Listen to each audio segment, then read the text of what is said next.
किसी भी कार्य को जब हम प्रारंभ करते हैं उसकी महिमा को जानना आवश्यक है। ये भागवत क्या है ये समझने का प्रयास कर रहे हैं। जैसे आरती उतारते हैं, आरती उतारने का फल क्या है? देखो, आरती का अर्थ है आरत। आरत यानी कष्ट। हम भगवान की आरती उतार रहे हैं, हे प्रभु हमारे कष्टों का निवारण करो। आरती ग्रहण करते हैं।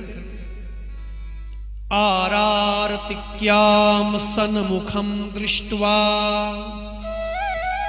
सर्वरोगे प्रमुच्यते।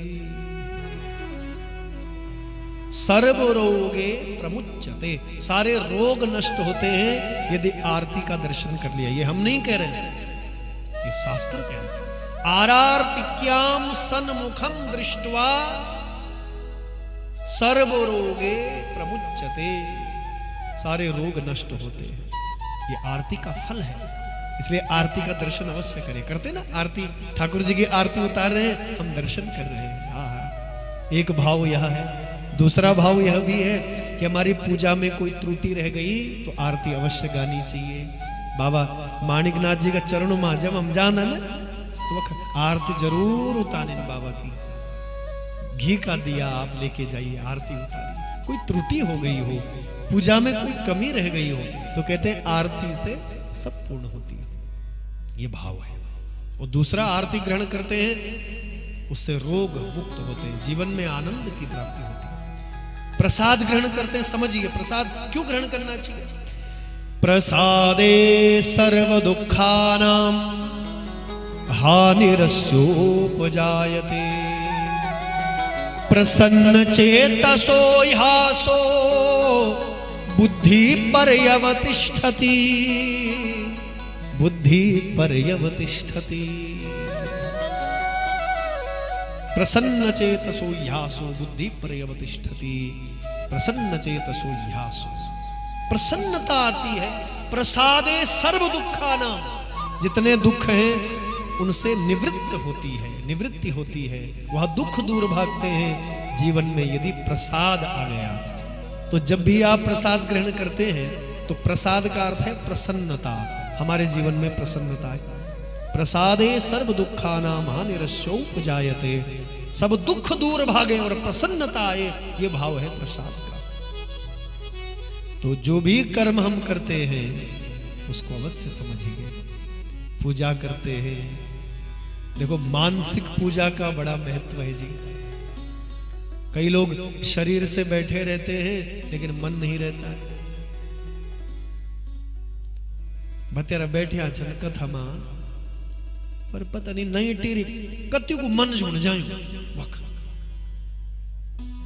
बोला झूठी तो नहीं मैं लगूंगा, ये गोरु भैंसो मेरे घोड़े रह गए, मेरी भैंसे रह गए बैर। तो भैया मन, मानसिक, शारीरिक और मानसिक दोनों का महत्व है। और शरीर एक बार के लिए न भी आप प्रयोग कर पाए किसी कार्य में, लेकिन मन यदि है तो भगवान उसको स्वीकार करते हैं। रत्ने कल्पितमासनम हिमजले स्नानम च दिव्यांबरम। हमारे यहाँ पर आचार्य श्री बैठे हुए बड़े विद्वान हैं। रत्न सिंहासन में सबसे पहले भगवान को बैठा हो, ऐसा भाव होना चाहिए। आप यदि किसी कारण से बाबा माणिकनाथ जी के चरणों में न जा पाए, घर में बैठ के पूजा हो सकती है आपकी। रत्ने कल्पितमासनम हिमजले स्नानम च दिव्यांबरम। आप दिव्य सिंहासन पर, रत्नमय सिंहासन पर मानसिक पूजा के द्वारा उस बाबा को बैठाओ। बाबा मैंने तेरे लिए रत्नों का सिंहासन बनाया, भाव से आप बिठाओ बाबा।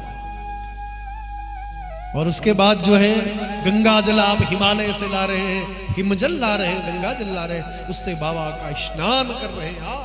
क्या बात। बद्रीनारायण के चरणों में यदि कभी गए हों, केदार बाबा के चरणों में कभी गए हों, तो भैया घर में बैठ करके आप नित्य बाबा का अभिषेक कर सकते हो। उसको भाव में लाइए, उसको आप मानसिक पूजा में सम्मिलित करिए और भाव बनाइए मेरे बाबा कैसे हैं और हम उनका अभिषेक कर रहे गंगा जल के द्वारा। मेरे माणिकनाथ बाबा वहां बैठे हैं लेकिन हम उनका पूजन कर रहे हैं गंगा जल के द्वारा। ऐसा भाव होना चाहिए। रत्नों का सिंहासन बनाया है। स्नान करा रहे गंगा जल से मेरे बाबा का। उसके बाद स्नान के बाद हम अपने शरीर को कपड़े से स्वच्छ करते पहुंचते हैं, तो बाबा का भी आप मानसिक पूजा में साफ नए वस्त्र से आप, मेरे बाबा योगी हैं, श्वेत अंबरधारी है, सफेद वस्त्र पहनने वाला है, अवधूत है ना वो बाबा। श्वेत वस्त्र से उसको आप पोंछिए, स्वच्छ बनाइए। उसके बाद हल्दी लेप करिए बाबा पे, चंदन का लेप करिए। मेरे बाबा के मस्तक पर आप चंदन का लेप करिए, यज्ञोपवीत आप पहनाइए। अवधूत बाबा है। मेरे बाबा को मलयगिर चंदन का श्रृंगार करिए, भस्मी आप लगाइए, भस्मी रमाइए, अक्षत लगाइए बाबा को, पुष्पमाला आप पहनाइए भाव से। ये मैं पूजा बता रहा हूं, भाव की पूजा बता रहा हूं। आप भाव से सुंदर फूलों का हार आप बाबा के लिए लाइए, मानसिक पूजा में बाबा को चढ़ाइए। रत्न आभूषण आप चढ़ाइए, स्वर्ण जड़ित मालाएं आप बाबा को चढ़ाइए उनके चरण। मेरे बाबा को जो है आप सुगंधित जो अगरबत्ती है, हमारे पहाड़ों में केदारपाती होती है, केदारपाती कैसी सुगंधिया, गुगल युक्त जो है वहां अब अद्भुत हिमालय की जड़ी बूटियां जो है उनकी सुगंधि का जो है आप धूप बाबा को अर्पित करिए। घी का दिया बाबा के चरणों में अर्पित करिए, घी के दिए से भगवान की आरती उतारिए।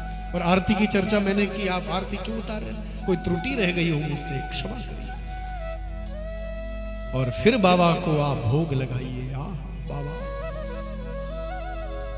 रत्न जड़ित थाली में 56 भोग परोसे हैं आपने हृदय से, और बाबा को भोग लगा दीजिए। वो तो भाव का भूखा है, वहां घर में बैठ करके भी आप उसको भोग लगा सकते हैं। आप भाव से भोग लगाइए और फिर बाबा से क्षमा याचना करिए। ये मानसिक पूजा है। मानसिक पूजा शारीरिक पूजा से कई गुना श्रेष्ठ है।